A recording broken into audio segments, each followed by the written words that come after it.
विधानसभा निवडणुकीनंतर मतदानाची टक्केवारी आणि ईव्हीएमबद्दल काही नेते तसंच माध्यमांकडून उपस्थित केल्या जाणाऱ्या शंकांचं निवडणूक आयोग सातत्यानं निरसन करत आहे।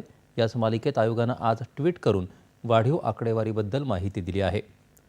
या विधानसभा निवडणुकीत 5 वाजेपर्यंतची मतदानाची अंदाजे आकडेवारी 58.22% इतकी होती आणि अंतिम आकडेवारी 66.5 इतकी होती। दरवेळी 6 वाजेपर्यंत रांगेत उभे राहिलेल्या शेवटच्या व्यक्तीनं मतदान करेपर्यंत मतदान प्रक्रिया सुरूच राहते। त्यामुळे प्राथमिक आकडेवारी आणि अंतिम आकडेवारी यातली तफावत ही नेहमीची सामान्य बाब आहे, असं आयोगानं म्हटलं आहे। 2019च्या निवडणुकीतही आकडेवारीत अशीच तफावत होती, असंही आयोगानं म्हटलं आहे। मतदानाच्या दिवशी 5 वाजेपर्यंत येणारी आकडेवारी दूरध्वनीवरून मिळालेल्या माहितीच्या आधारावर प्रसिद्ध केली जाते, तर अंतिम आकडेवारी मतदान बंद झाल्यानंतर फॉर्म 17C मिळाला की पडताळणी करून दिली जाते। त्यामुळे अंतिम आकडेवारीच अधिकृत असते, असंही आयोगानं म्हटलं आहे।